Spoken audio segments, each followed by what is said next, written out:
Operation തൂഫാൻ ലീഗിന് ചന്ദ്രാപ്പിനി higher secondary സ്കൂളിൽ തുടക്കമായി. ലോകകപ്പിന് അരങ്ങുണരുമ്പോൾ ലോകം മുഴുവൻ കാൽപന്തിലേക്ക് ചുരുങ്ങിയ അവസരത്തിൽ ഫുട്ബോൾ ജ്വരത്തിലേക്ക് ചന്ദ്രാപ്പിനി ഹയർ സെക്കൻഡറി എയ്ഡഡ് സ്കൂളിലെ കുട്ടികളും അധ്യാപകരും. കേരള സർക്കാരിന്റെ ലഹരി വിമുക്ത ക്യാമ്പയിനായ ഓപ്പറേഷൻ തൂഫാന് ഐക്യദാർഢ്യം പ്രഖ്യാപിച്ച് ഓപ്പറേഷൻ തൂഫാൻ ലീഗ് എന്ന പേരിലാണ് ഫുട്ബോൾ മത്സരങ്ങൾ സംഘടിപ്പിക്കുന്നത്.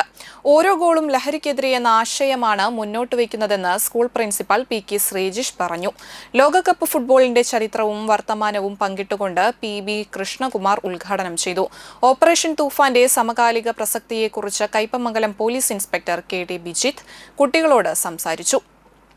PTA president A V. Pradeep Lal അധ്യക്ഷനായി.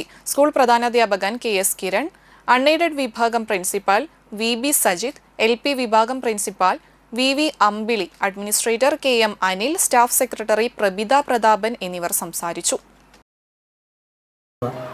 കുട്ടികളെല്ലാം ഗ്രൗണ്ടിൽ നിന്ന് കരക്ക് കയറി മൊബൈലിൻ്റെ മുമ്പിൽ തലകുനിച്ചിരിക്കുന്ന ഒരവസ്ഥയാണ് കാണുന്നത്.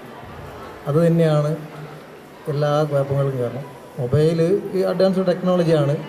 ഈ കാലഘട്ടത്തിൽ മൊബൈൽ പോലീസിന് ഞങ്ങൾ ഏറ്റവും കൂടുതൽ ഈ മൊബൈൽ ആശ്രയിച്ചുകൊണ്ടാണ് പല ക്രൈമും തെളിയിക്കുന്നത്. ഈ ആധുനിക ടെക്നോളജി എങ്ങനെ മിസ്യൂസ് ചെയ്യാമെന്നാണ് പുതിയ കുട്ടികളുടെ കാര്യത്തിൽ നമ്മൾ കണ്ടുവരുന്നത്. കുറേ കുട്ടികൾ മൊബൈലിന് അഡിക്ഷൻ ആയിട്ടുള്ള പ്രശ്നങ്ങൾ, അതിലൂടെ ലഹരിയിലേക്ക്. അപ്പം നമുക്ക് വേണ്ടത് ലഹരി നല്ലതാണ്, അത് MDMA-നോടല്ല, കഞ്ചാവിനോടാവരുത്. ലഹരി ഫുട്ബോളിനാവട്ടെ, ഫുട്ബോളിനോടാവട്ടെ, ക്രിക്കറ്റിനോടാവട്ടെ, അതില്ലെങ്കിൽ നിങ്ങൾക്ക് ഇഷ്ടമുള്ള കളികളോടാവട്ടെ, നിങ്ങളുടെ പഠനത്തോട് ലഹരി ആയിക്കൂടെ?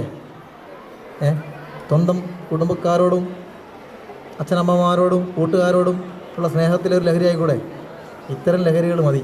MDMA-യുടെ ലഹരി നമുക്ക് വേണ്ട.